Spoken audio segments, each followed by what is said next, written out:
محمد وبارك وسلم. اللهم صل على سيدنا محمد وعلى آل سيدنا محمد وبارك وسلم. اللہ رب العزت نے ہم تمام کو اپنے قدرت کاملہ سے پیدا فرمایا اور اللہ پاک نے مجھے اور آپ کو زندگی گزارنے کا ایک بہترین طریقہ عطا فرمایا اپنے پیارے محبوب صلی اللہ علیہ وسلم کو دنیا میں مبعوث فرما کر. ان کے ذریعے سے ہمیں کھانے کا طریقہ سکھلایا، چلنے پھرنے کا طریقہ سکھلایا، اٹھنے بیٹھنے کا طریقہ سکھلایا، ہر زندگی کیسے گزاری جائے اور کس طرح سے اس دنیا میں کامیاب زندگی گزار کر ہم آخرت کی طرف سفر کریں، اس کا پورا طریقہ A to Z محبوب صلی اللہ علیہ وسلم نے عملی طور پر دکھلایا. اپنے محبوب نے ہمیں طریقہ دکھلایا اور جو کام ہمیں کرنے ہوتے ہیں ان کو کہتے ہیں اعمال. اب کچھ اعمال وہ ہیں جو ہمارے ظاہر سے متعلق ہیں، کچھ اعمال وہ ہیں جو باطن سے متعلق ہیں. دونوں کی اصلاح ضروری ہے. ظاہری اعمال جیسے نماز، روزہ، زکوٰۃ، حج، یہ ظاہری اعمال ہیں. ان کا سیکھنا اور ان کی اصلاح بھی ضروری ہے. کئی مرتبہ زندگی ہو جاتی ہے نماز پڑھنا نہیں آتا، زندگی ہو جاتی ہے روزہ رکھنا نہیں آتا، زندگی گزر جاتی ہے زکوٰۃ دینے کا طریقہ معلوم نہیں، اور زندگی میں ایک مرتبہ حج ہوتا ہے. حج کو بھی بس ایسے ہی سب سے بڑا ایک بوجھ سے اتار کے چلے آتے ہیں.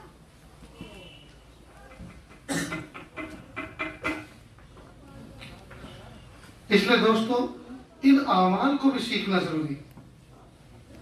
مجھے اچھی طرح سے یاد ہے جس زمانے میں گجرات میں دورانے سے پڑھنے کے لیے گیا تھا،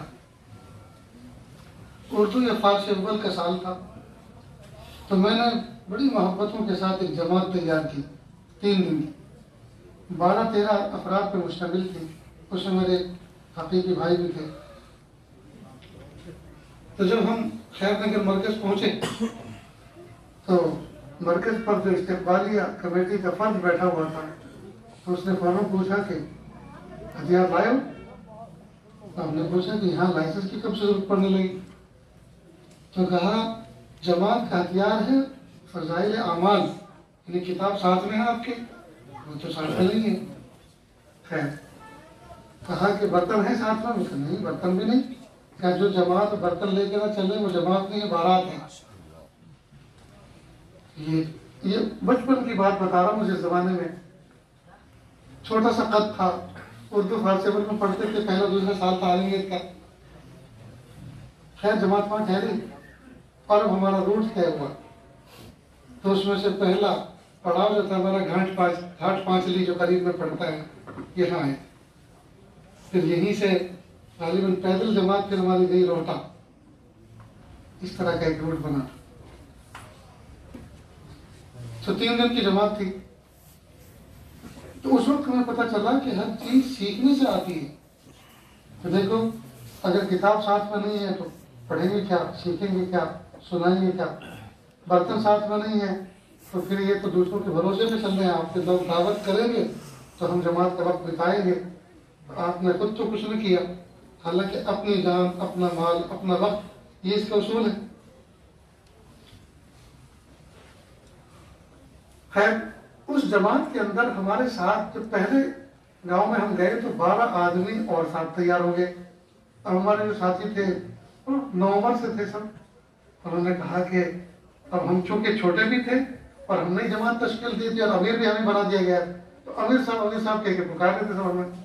تو کہا امیر صاحب یہ جماعت کو سیدھے بڑھ کر بھیج دو، تیرے ساتھ مت لگا. میں نے کہا کیوں؟ تو کہا ایک تمہارے ساتھ برتن نہیں ہے، کوئی دعوت بھی کرنا چاہے گا تو اتنی لمبی چھوٹی جماعت کی کون دعوت کرے گا؟ تو سب کو فکر اس بات کی تھی کہ زیادہ ساتھی جو ہیں ان کو مرکز بھیجو اور ہم 12 ہی صحیح ٹھیک ہے بس. خیر تو جو پہلے گاؤں سے ہمارے ساتھ 12 افراد اور جڑے ان میں سے ایک بوڑھے میاں تھے. اب جو اصل میں بات کی پوری سنانے کے بعد جو اصل بات مجھے سنانی ہے وہ یہ، وہ حاجی بھی تھے، بوڑھے تھے، حاجی تھے. انہوں نے مجھ سے بڑی سنجیدگی کے ساتھ پوچھا، مولانا اگر نماز کے اندر ریح خارج ہو جائے اور وہ آواز کے بغیر ہو تو اس سے بھی نماز ٹوٹ جاتی ہے. اس سے بھی وضو ٹوٹ جاتا ہے. بالکل ٹوٹتا ہے, وضو بھی ٹوٹتا ہے, نماز بھی ٹوٹتی ہے. تو ہم نے تو یہ سنا تھا کہ اگر آہستہ سے ہو تو وضو نہیں ٹوٹتا, اگر آواز ہو جائے تو پھر وضو ٹوٹ جاتا ہے. اور مجھے آج تک اس بات کا احساس ہے کہ وہ بندہ حاجی تھا اور زمانے حج میں بھی اس نے اسی اصول پر عمل کیا ہوگا کہ ریح خارج آہستہ آہستہ کی ہوگی کہ اس سے وضو نہیں ٹوٹنے کا, اور اس نے اپنی جان بچائی ہوگی. لیکن کتنا کباڑا ہوا اعمال کا. اول تو اس سے ایک بات کا اور پتہ چلتا ہے کہ کسی نے مذاق میں یہ بات کہی ہوگی کہ اگر آہستہ چھوٹ جائے, ہوا چھوٹ جائے تو وضو نہیں ٹوٹتا, اور زور سے ہو تو وضو ٹوٹ جاتا ہے. کسی نے یہ بات مذاق میں کہی ہوگی, لیکن اس بوڑھے نے حقیقت میں سمجھ لی. معلوم مذاق بھی کوئی ایسی نہیں کرنی چاہیے جس کی وجہ سے آدمی کے اعمال کی بنیاد خراب ہو جائے. تو دیکھیے, بوڑھا بندہ زندگی کی 60-70 سال کی بہاریں گزر گئی اور اس کو یہ مسئلہ معلوم نہیں ہے کہ وضو جو ہے کن چیزوں سے ٹوٹتا ہے. معلوم اعمال تو بندہ کرتا تھا اور کرتا ہے, لیکن طریقہ نہیں سیکھا. تو اعمال کی اصلاح ہم سب کے اوپر فرض ہے. اب اعمال کی 2 قسمیں ہیں, ایک ہے ظاہری اور ایک ہے باطنی. ظاہری اعمال میں نماز ہے, نماز سے پہلے وضو کرنا پڑتا ہے, اس کو سیکھنا چاہیے. پھر نماز میں کئی قسمیں ہیں. نماز 5 وقت کی نماز تو ہے ہی, اس کے علاوہ عیدین کی بھی نماز ہے جو سال میں 1 مرتبہ آتی ہے. جی, سال میں 1 مرتبہ عید کی نماز, عید الفطر اور عید الاضحیٰ کی ایک بار آتی ہے, اور ہمیں وہ بھی طریقہ معلوم نہیں. امام سب سکھاتے ہیں اور وہ بھی کتاب میں دیکھ کے جاتے ہیں, کیونکہ سال میں 1 مرتبہ پڑھانا ہوتا ہے, بھول جاتے ہیں کئی مرتبہ. حالانکہ انتہائی آسان ہے, لیکن آسان وہی ہے نا جب سیکھیں تبھی تو آسان ہے. کسی عورت سے پوچھو کہ روٹی بنانا مشکل ہے, آسان کہا, اس سے آسان تو کوئی کام ہی نہیں ہے. ہم تو کان کے درمیان میں موبائل دبا لیتے ہیں اور اپنے میں کے پوری بات بھی کر لیتے, روٹی بھی پک جاتی ہے. دیکھیے, بات کرتے کرتے روٹی پکا لیتے, تو چونکہ انہوں نے سیکھا ہے نا. اور جس کو روٹی جس نے سیکھا نہیں ہے اس سے انہوں نے پکوائی ہے. ہم نے زندگی میں ایک مرتبہ روٹی پکائی تھی, گول نہ بن گئی, بہت کوشش, سری لنکا جیسا نقشہ بن گیا لیکن گول روٹی نہیں بنی. پھر کسی بھگونے کا ڈھکن اٹھایا, وہ رکھا, اور اس کے بعد اس کے کرنے پھر زائد جو تھے وہ چھری سے کاٹے, تب جا کے گول بنے. تو دیکھیے, روٹی عورتوں سے پوچھو انتہائی آسان, کیوں سیکھ رکھی ہے. اور جن مردوں کو نہیں آتی ان کو اگر روٹی بنانی پڑ جائے, جی بہت مشکل کام, کیوں کہ آتا نہیں. تو ہر وہ کام جو آتا نہیں ہے وہ مشکل ہوتا ہے, اور جس کو سیکھا ہوتا ہے بہت آسان ہوتا ہے. تو عیدین کی نماز سال میں 1 مرتبہ آتی ہے, سیکھی نہیں تو یاد نہیں. امام صاحب کہہ دیتے ہیں بھائی ایسا کرنا ہے, ایسا کرنا ہے, ایسا کرنا ہے, اور اس کے بعد پھر امام صاحب کی نہیں سنتے, چھوٹے پاس میں کھڑا ہوگا دائیں بائیں, اور دیکھ لیں گے وہ چھوڑتے ہوں گے تو ہم بھی چھوڑیں گے, اور وہ باندھتے ہوں گے تو ہم بھی باندھیں گے. اور دونوں کا یہ حال ہوتا ہے, یہ دائیں کو دیکھتا ہے, دائیں بائیں کو دیکھتا ہے, اور دونوں غلط کرتے ہیں. کیوں؟ اس لیے کہ سیکھا نہیں. 6 زائد تکبیریں ہوتی ہیں, 6 زائد تکبیریں, جی. پہلی رکعت میں 3 اور دوسری رکعت میں 3.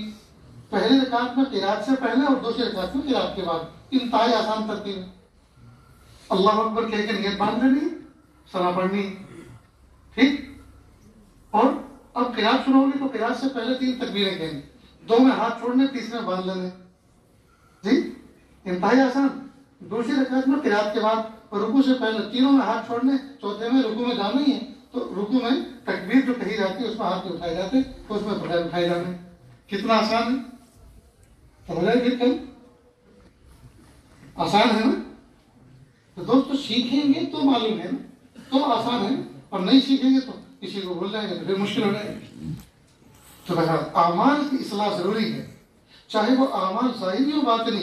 ظاہری اعمال میں جیسے نماز, تو نماز 5 وقت کی نماز ہوتی ہے, اس کو بھی سیکھنا چاہیے. اس سے پہلے وضو بھی سیکھنا چاہیے, عیدین کی نماز بھی سیکھنی چاہیے, جی. اور جنازے کی نماز بھی سیکھنی چاہیے, جنازے کی نماز بھی سیکھنی چاہیے. زندگی میں جس باپ نے انگلی پکڑ کے چلنا سیکھا اس کی نماز 1 بار پڑھنی ہے, اور وہ بھی ہم نے سیکھی نہیں. جس ماں نے 9 مہینے پیٹ پہ رکھا, جی, 2 سال چھاتی سے لگا کے دودھ پلایا, 6 سال دستے شفقت پہ رکھا, اس بات کی نماز زندگی میں ایک بار پڑھنی ہے، وہ بھی سیکھی نہیں ہے. کتنے افسوس کی بات ہے دوستو، انتہائی آسان ہے. اسی طرح مسافر کی نماز شاید کی 2 پڑھی جاتی ہے اور 3 پوری ہوتی ہے.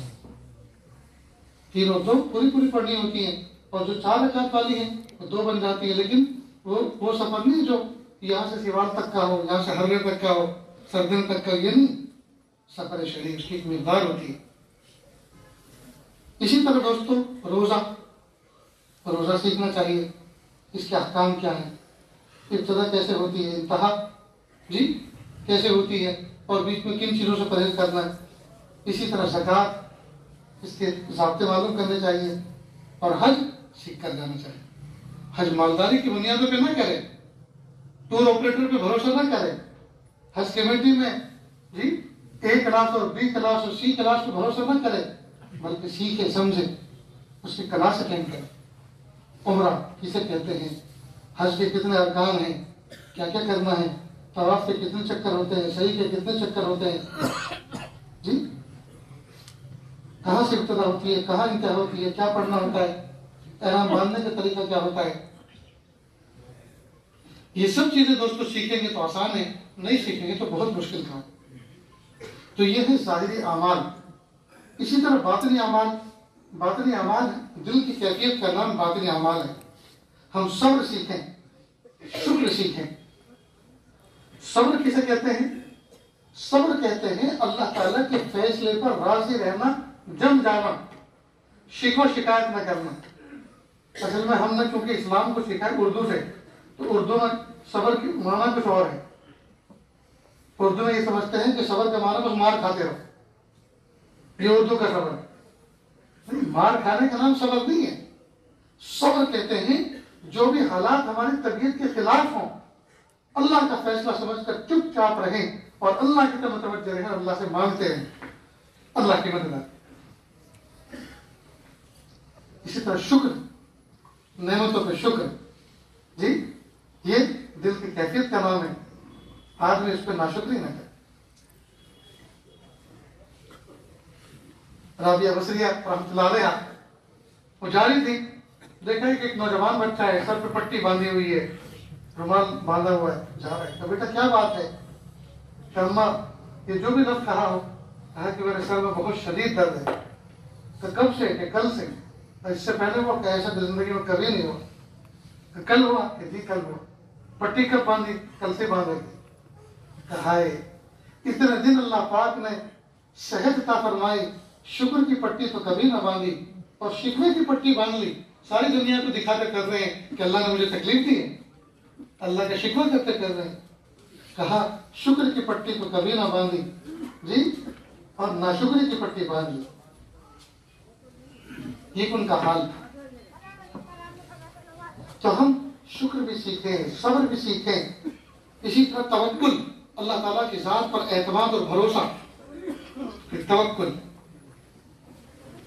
اللہ سے ہونے کا یقین. ایک نوجوان بچہ، اس نے مجھ سے کہا کہ میں نے ایک بزنس شروع کیا ہے باہر ملک میں.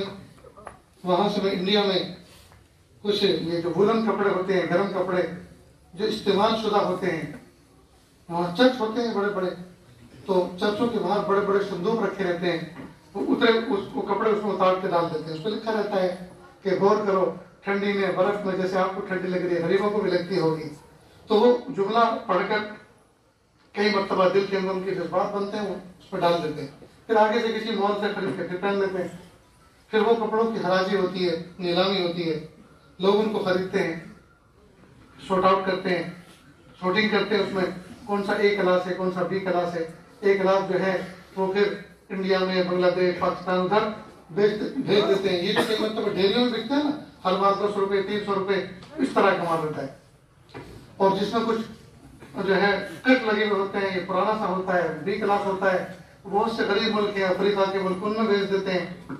اور بہت سے اور زیادہ پرانے ہوتے ہیں تو C کلاس ہوتے ہیں، ان کو فیکٹریوں کے اندر کٹنگ کر کے بھیج دیتے ہیں. وہ جٹ بن جاتا ہے ان کا. ہاتھ وہ گریج کا کام کرنے والے ہاتھ وغیرہ صاف کرنے کے استعمال میں لگتے ہیں. وہ کلو کے ٹنوں کے بھاؤ سے بکتے ہیں. خیر، تو اس نوجوان بچے نے کہا کہ میں نے یہ کنٹینر بھیجنے کا کام کیا، آپ دعا فرمائیں. تو ہم نے اس کو کہا بیٹا سنو، یہ بتاؤ کہ تکلیفیں آتی کدھر سے؟ جی اللہ کی طرف سے. اور تکلیفیں دور کون کرتا ہے؟ کہ اللہ. میں نے کہا پھر اللہ کو پارٹنر بنانا نا اپنا. پھر میں نے ان کو بتایا کہ دیکھو یہ جو بڑے بڑے ریئل اسٹیٹ کا کام کرتے ہیں، زمینیں لے کر بڑی بڑی بلڈنگیں بناتے ہیں، ڈیولپ کرتے ہیں، تو کئی مرتبہ وہ گورنمنٹ کے بہت سارے بڑے بڑے افسران کو صرف پارٹنر بنا لیتے ہیں 1% 2% کا. اور اس لائن سے بھی کوئی ستاتا ہے، تکلیف دیتا ہے، تو کہتے ہیں بھائی فلاں صاحب کی یہ سائڈ ہے، فلاں صاحب جو ہے اس کے پارٹنر ہیں، یہ اس کے مالک ہیں. تو وہ اس سے کہہ بھی دیتے ہیں ذرا فلاں آدمی پریشان کر رہے ہیں، ذرا آپ دیکھ لیجیے، تو وہ نمٹ لیتا ہے. تو دنیا کے سمجھدار لوگ تکلیفوں سے بچنے کے لیے بزنس میں کچھ ایسے بڑے لوگوں کو اپنے ساتھ پارٹنر بناتے ہیں جو تکلیفوں کو دور کرتے ہیں. تو پھر میں نے ان سے یہ مثال دے کر کہا کہ یہ بتاؤ تکلیفیں آتی کہاں سے؟ کہ اللہ کی طرف سے. اور تکلیفیں دور کون کرتا ہے؟ وہ بھی اللہ. میں کہا پھر اللہ ہی کو پارٹنر بنا لو اپنے بزنس میں. اچھا بڑا سمجھدار تھا. اس نے اپنی بیوی سے مشورہ کیا کہ میرے شیخ نے مجھے ایسے ہدایت دی ہے کہ جو میں بزنس کر رہا ہوں، شروع کیا ہے، اس میں اللہ کو پارٹنر بناؤں، تو میں کتنے ٹکے کا اللہ کو پارٹنر بناؤں؟ تو بیوی بڑا سونے کا دل رکھنے والی تھی. اس نے کہا یہ بتاؤ اللہ میاں بڑے ہیں یا آپ بڑے؟ اللہ بڑے ہیں. کہ بڑے کا بڑا حصہ رکھو. تو اس نے 55% اللہ کو پارٹنر بنایا. یعنی 100 روپے میں 55 روپے اللہ کے اور 45 اپنے. یہ کہنا تو بہت آسان ہے، فری فنڈ میں ذرا کسی کو 55 روپے دے کے دکھاؤ، اتنا مشکل کام ہے. لیکن دل بنا ہوا ہے اور محبت میں اللہ کے یہ فیصلہ کیا. کچھ مہینوں کے بعد فون آیا کہ حضرت پہلے مہینے میں 1 کنٹینر بھیجتا تھا، اب 25 بھیجتا ہوں. اور پہلے 100% جو میرا خود کا تھا، اللہ کا نہیں، میرا خود کا تھا، اس میں اتنی برکت نہیں تھی جتنی جو ہے 45% میں اللہ پاک مجھے برکت عطا فرمایا. اور میں یہ نہیں کہتا کہ آپ جو ہے آپ بھی اسی طرح کا کوئی بڑا فیصلہ کریں. نہیں، خیر العمل ما قل ودیم علیہ، بہترین عمل وہ ہے جو تھوڑا ہو پابندی کے ساتھ، جس کو آدمی نبھا سکے. ایسا نہ ہو کہ جوش میں آگے ٹھیک ہمت تو کر لی اور اس کے بعد کہنے لگے یار کتنا ہم تو بری طرح پھنس گئے، ہم تو خسارے میں آ گئے. اس لیے کہ یہ تو پھر محبت کا معاملہ ہوتا ہے نا اللہ سے. اس لیے کوئی نہ کوئی ایسی چیز اپنے اوپر وہ کر لینی چاہیے کہ جس کو آدمی برابر کنٹینیو نبھا سکے. بہرحال دوستو، بات یہ چل رہی تھی کہ صبر، شکر، توکل، تواضع، یہ سب دل کی کیفیات کے نام ہیں. ان اعمال کی بھی اصلاح کرے اور ان کو بھی کسی کی نگرانی میں سیکھے، کسی کی نگرانی میں سیکھے. افسوس کی بات ہے دوستو، اسکوٹر چلانے والا پہلے اسکوٹر چلانا سیکھتا ہے اور پھر چلاتا ہے. بجلی کا کام کرنے والا پہلے سیکھتا ہے پھر بجلی کے کام میں ہاتھ ڈالتا ہے. جی، جوتا بنانے والا پہلے جوتا بنانا سیکھتا ہے اور پھر موچی بنتا ہے، اس کی دکان ڈالتا ہے. افسوس کہ ہم نے دین کو جوتے کے برابر بھی نہیں سمجھا کہ پہلے اس کو سمجھ لیتے پھر شروع کرتے. کتنے افسوس کی بات ہے دوستو. تو ہم فرصت کا وقت نکالیں، نمازوں کو اچھا کریں، تلاوت کو اچھا کریں. جی، رمضان مبارک کا مہینہ آنے سے پہلے امام صاحب سے، مولوی صاحب سے، مفتی صاحب سے کہیں دیں امام صاحب رمضان مبارک کا مہینہ آنے والا ہے، تو آپ ہم 1 مہینہ پہلے ہی رمضان کی فضائل، رمضان اچھا کیسا ہوتا ہے، اکابر کا رمضان کیسا ہوتا تھا، وہ کیا کیا اعمال کرتے تھے، پھر روزے کی فضیلت کیا ہے، شہری کی فضیلت کیا ہے، افطار کی فضیلت کیا ہے، گاؤں کی قبولیت کے اوقات کیا ہیں، پھر لوگوں کو افطار کرانے کی فضیلت کیا ہے، شہری کھلانے کی فضیلت کیا ہے. تو 1 مہینہ پہلے اس کا اتنا مذاکرہ کرو، اتنا مذاکرہ کرو کہ ہم اندر سے موٹیویٹ ہو جائیں، ہم اندر سے ایک دم تیار ہو جائیں. تو جب ہم کہیں گے اور وہ مذاکرہ کریں گے تبھی تو آئے گا نا. تو ہم اعمال کی کوشش کریں دوست. اب یہ اعمال جیسے کہ دنیا کے ہر عمل جو بھی ہے وہ سیکھنے سے آتا ہے. ویلڈنگ کا کام کرنا چاہو تو پہلے سیکھنا پڑتا ہے، پھر ویلڈنگ کی دکان کھولنی پڑتی ہے. لکڑی کا کام کرنا چاہو تو سیکھنا پڑتا ہے، پھر کام کرنا پڑتا ہے. کسی بھی کام کی دکان شروع کریں بغیر سیکھے سکھائے نہیں آتا، بلکہ کسی نہ کسی کی صحبت میں رہنا پڑتا ہے. اسی طرح دین کو، دین کی کیفیات کو اور دین کے احکام کو، اعمال کو سیکھنا پڑتا ہے۔ پھر جو شیخ و مرشد ہوتا ہے، جو استاد ہوتا ہے، وہ سب سکھاتا ہے، سمجھاتا ہے، رہبری کرتا ہے، اور اصل کام رہنما کا ہے، اصل کام پھر چلنے والے کا ہے۔ جیسے گاڑی کو کئی مرتبہ دھکا دیتے ہیں تو دھکا تو تھوڑی دور کے لیے دیتے ہیں نا، اس کے بعد تو اس گاڑی میں جتنی طاقت ہوگی وہ خود چلے گی۔ کچھ ساری کی ساری منزل تو کوئی دھکا دے کے نہیں چلتا، وہ تو تھوڑی دور کے لیے دھکا اسٹارٹ ہو جاتی ہے۔ سیلف اسٹارٹ گاڑی ہوتی ہے، سیلف اسٹارٹ گاڑی ہوتی ہے، کئی مرتبہ اس کی بیٹری اتر جاتی ہے، انجن ٹھنڈا پڑ جاتا ہے، تو کچھ لوگ مل کر دھکا لگا دیتے ہیں جی، تو دھکا لگانے کے بعد اس میں گرمی آ جاتی ہے، انجن اسٹارٹ ہو جاتا ہے۔ لیکن وہ دھکا بہت دور تک نہیں لگانا پڑتا، تھوڑا سا لگانا پڑتا ہے۔ اسی طرح جو پیر و مرشد ہوتا ہے، جو شیخ ہوتا ہے، وہ اپنی توجہ کے ذریعے، دعاؤں کے ذریعے، رہبری، وہ تھوڑا دھکا لگا دیتا ہے، لیکن ہمیشہ ہمیں دھکا لگانا اس کا کام نہیں ہے، پھر آگے کام رہنما کا ہے، سالک کا ہے۔ جیسے راہ بر تو بس دکھا دیتا ہے راہ چلنا راہ کا کام ہے۔ رہبر تو صرف راستہ بتا دیتا ہے، سیدھے کیسے جائیے، اس کے بعد دائیں طرف جائیے، پھر سیدھے جائیے، پھر بائیں طرف جائیے، آپ کی منزل آ جائے گی، بس اس کو سمجھنا۔ بہت سے لوگ یہ سمجھتے ہیں پیر و مرشد تو ایسے ہوتے ہیں، بس وہ نظر ڈالتے تھے جو کام بن جاتا ہے۔ تو بھائی اگر صرف نظر سے کام بنتے تو جتنے بھی انبیاء آئے انہوں نے مجاہدے کیوں کیے، انہوں نے بہت سے لوگوں کی مار کیوں کھائی، انہوں نے تکلیفیں کیوں سہی؟ بس یہ نظر ڈال دیا کرتے، کام بن جایا کرتے جی۔ یہ دھوکہ ہے۔ یہاں بزرگوں کی نظر سے کام بنتا ہے، اس کا مطلب یہ نہیں ہے کہ کچھ صرف نظر ڈالیں گے، ہمیں کچھ کرنا نہیں، نماز پڑھنے روزہ رکھنا، اس نظر ڈالتے ہیں، اس کا کام بن جائے۔ ان کی نظر ڈالنے کا مطلب یہ کہ وہ اپنی توجہ میں رکھیں، دعائیں کرتے رہیں، رہبری کرتے رہیں، مس گائیڈ ہونے سے بچائیں۔ ان کی نظر میں رہنے کا مطلب یہ ہے، ان کی توجہ رہے، ان کی دعائیں رہیں، ان کی رہبری رہے۔ باقی اصل کام تو سالک کو کرنا ہے، مرید کو کرنا ہے۔ کئی مرتبہ لوگ ہمت نہیں کرتے، حالانکہ اللہ پاک نے ہمت کا ایک خزانہ رکھا ہے انسان کے دلوں کے اندر، انسان کے سینے میں ہمت کا خزانہ رکھا ہے، اور یہی ہمت فرشتوں سے انسان کو آگے بڑھاتی ہے۔ فرشتوں کے یہاں تھکن نہیں ہے، فرشتوں کے یہاں دکھن نہیں ہے، جس کام میں لگا دیا۔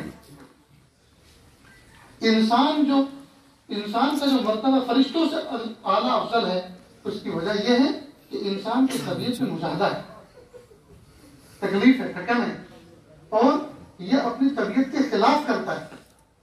اس موسم کے اندر فجر کی نماز پڑھنے کو دل نہیں کرتا، وضو کرنے کو دل نہیں کرتا، گرم بستر چھوڑنے کو دل نہیں کرتا، پہلو میں دل بہلانے والی بیوی موجود اور نواس موجود، روم ہیٹر موجود، لیکن اذان ہو چکی، اب اس کو مسجد کی طرف جانا ہے تو رضائی چھوڑنی پڑے گی، کمرے سے نکلنا پڑے گا، ٹھنڈے گرم پانی سے صابقہ پڑے گا، راستہ چل کر مسجد میں جائے گا اور وہاں جا کے نماز ادا کرے گا۔ یہ وہ مجاہدے ہیں جو فرشتوں کو بھی نہیں۔ چنانچہ مومن بندہ جب ان مجاہدوں سے آتا ہے تو اللہ تعالیٰ کے یہاں یہ فرشتوں سے بھی زیادہ مقام پاتا ہے۔ اب جس مجاہدے پر اللہ پاک ہمیں فرشتوں سے افضل بناتے ہیں، وہی مجاہدہ ہمیں کرنا نہیں ہے، تو بتائیے کامیابی کہاں سے ملے گی؟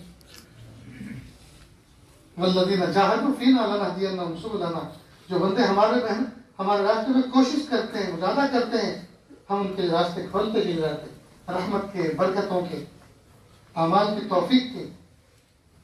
اور اللہ کتنے پیارے ہیں دوستو، ایک تو عمل کی توفیق بھی دیتے ہیں اور اوپر سے اجر بھی دیتے ہیں۔ یہ ایسا ہی ہے جیسے کہ کوئی بندہ دعوت بھی دے اور دعوت کے بعد پھر کوئی ہدیہ بھی دے، لفافہ بھی دے۔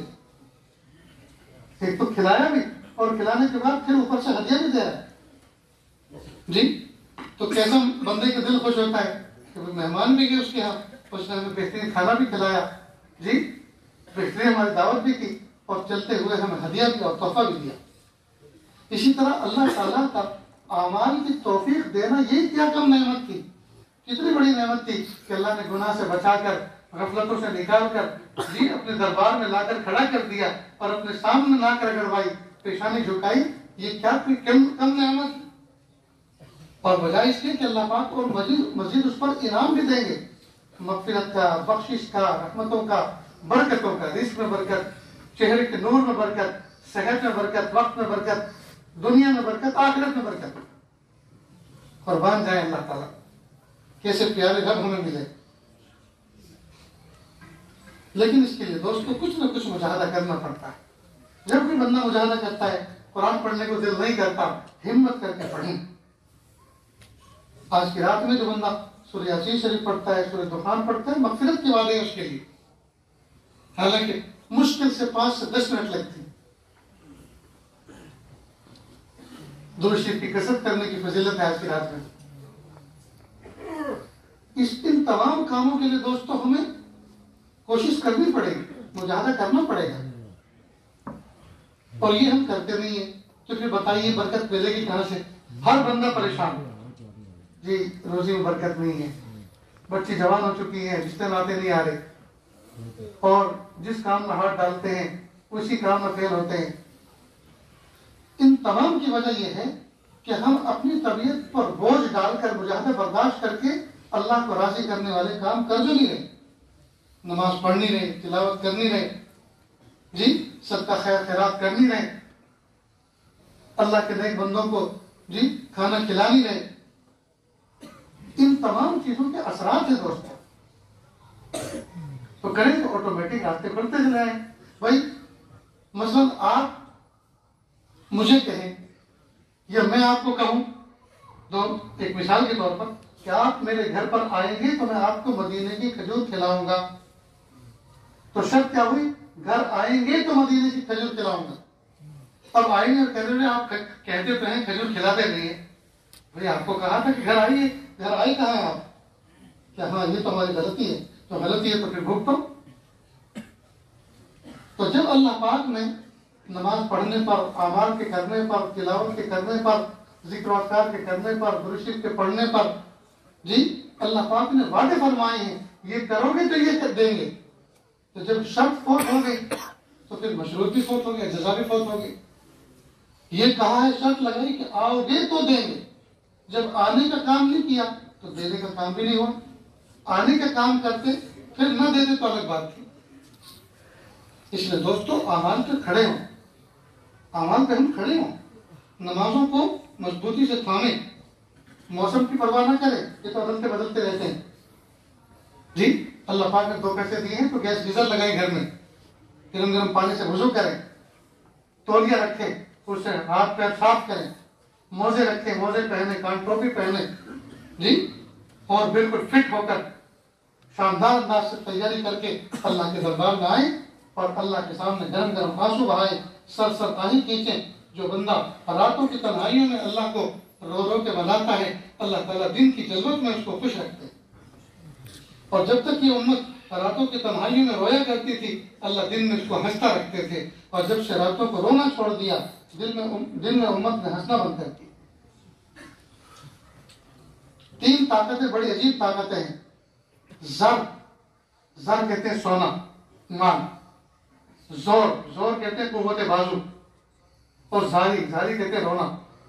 یہ 3 طاقتیں، زور اور زاری۔ بچپن میں سارے کام بنائے تھے زاری کے ذریعے، بھوک لگی رو دیے تو کھانا مل گیا، پیاس لگی رو دیے تو پانی مل گیا، پیشاب پخانا ہو گیا رو دیے تو کپڑے بدن مارا دھلا دیا اور دھلے ہوئے کپڑے پہنا دیے، دھوبی بیٹا چاند سا بنا دیا۔ تو بچپن میں سارے کام زاری کے ذریعے سے اس طاقت کو استعمال کر کے بنوائے۔ کاش کے بچپن کے بعد بچپن میں بھی یہ عادت باقی رہتی ہے اللہ کے سامنے رونے دھونے کی، تو کام سارے کے سارے بڑی آسانی سے نمٹ جاتے، لیکن بچپن کی عادت ترک کر دیتے ہیں، نتیجہ ہوتا ہے کہ پھر آگے پریشانیاں آتی۔ کاش کہ بچپن کا رونا بچپن میں بھی یاد رہتا، بچپن میں روئے تھے ماں باپ کے سامنے، ماں باپ نے ترس کھا لیا تھا۔ اللہ تعالیٰ تو 70 ماؤں سے زیادہ ترس کھانے والے ہیں، اگر اللہ کے سامنے روتے تو اللہ کیوں ترس نہ کھاتے؟ اس لیے دوستو ہمت کریں، ہمت ایک اللہ نے خزانہ رکھا ہے انسان کے جسم کے اندر جی، مختلف موقعوں پر وہ ظاہر ہوتا ہے.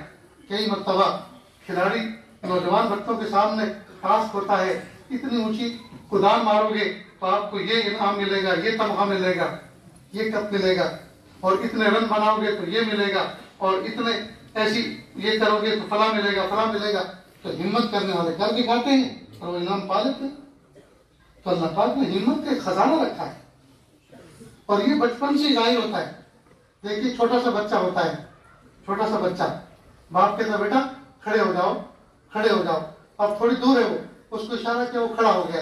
اب وہ لرزتا ہوا کھڑا ہوا جی، اور جہاں بچہ کھڑا ہوا چلنے کے لیے باپ کی باہیں کھل گئی کہ میرا منا اب چلنا شروع کرے گا، اور گرنے سے پہلے اس کو تھام لیتا ہے.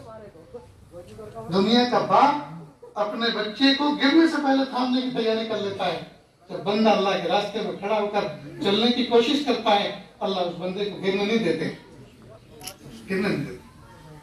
اچھا اب یہ بچہ اکیلا اکیلا کوشش کرتا ہے، کھڑا ہوتا ہے، چلتا ہے، گرتا ہے، تھوڑا روتا ہے، گھٹنے پھوٹتے ہیں، لگتا ہے، تھوڑی دیر بعد پھر کوشش کرتا ہے، پھر گرتا ہے، اور پھر کئی مرتبہ مار بھی کھاتا ہے. ماں کہتی ہے چلو تو جاتا نہیں، ویسے کوشش کرتا ہے. لیکن بچہ ہمت نہیں ہارتا، اور اس کے بعد وہی بچہ پھر بھاگتا دوڑتا ہو جاتا ہے. ہم نے طے کی اس طرح سے منزلیں، گر پڑے گر کر اٹھے اٹھ کر چلے. کسی شاعر نے انسان کے بچپن کا جو پورا اس معاملے کو درشایا اس شعر کے اندر، ہم نے طے کی اس طرح سے منزلیں، گر پڑے گر کر اٹھے اٹھ کر چلے.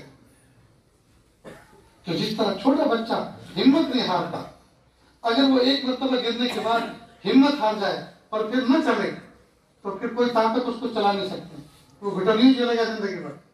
لیکن بچہ ہمت نہیں ہارتا، اٹھتا ہے، چلتا ہے. اسی طرح مومن بندے کو چاہیے کہ وہ اللہ کے راستے میں ہمت نہ ہارے، کوشش ہی کرے، نمازیں پڑھے، روزے رکھے، تسبیحات پڑھے، قرآن پاک کی تلاوت کرے، اللہ کے راستے میں صدقہ خیر خیرات کرے، اور اللہ سے مانگے، اللہ سے مانگے.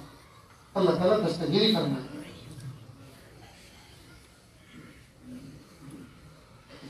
اس لیے اللہ پاک نے فرمایا لا یکلف اللہ نفسا الا وسعہا. اللہ فرماتے ہیں کہ میں نے اپنے بندوں کو جی اسی چیز کا مکلف کیا ہے جتنا وہ سہار سکے، اس سے زیادہ کا نہیں. کوئی بچپن میں اپلے لانے ہوتے تھے، لکڑی لانی ہوتی تھی ٹال پر سے، یا گیہوں پسوانا ہوتا تھا، تو ماں ہاڑا بھی اتنا وزن کر کے باندھتی تھی، سر پہ رکھتی تھی جتنا بچہ اٹھا سکے اور چکی تک لے جا سکے.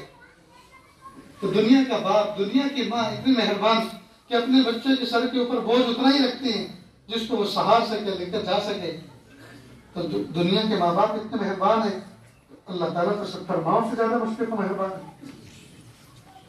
اس لیے کوئی یوں کہے کہ بدنگاہی سے بچنا بہت مشکل، گناہوں سے بچنا بہت مشکل، جھوٹ ہے.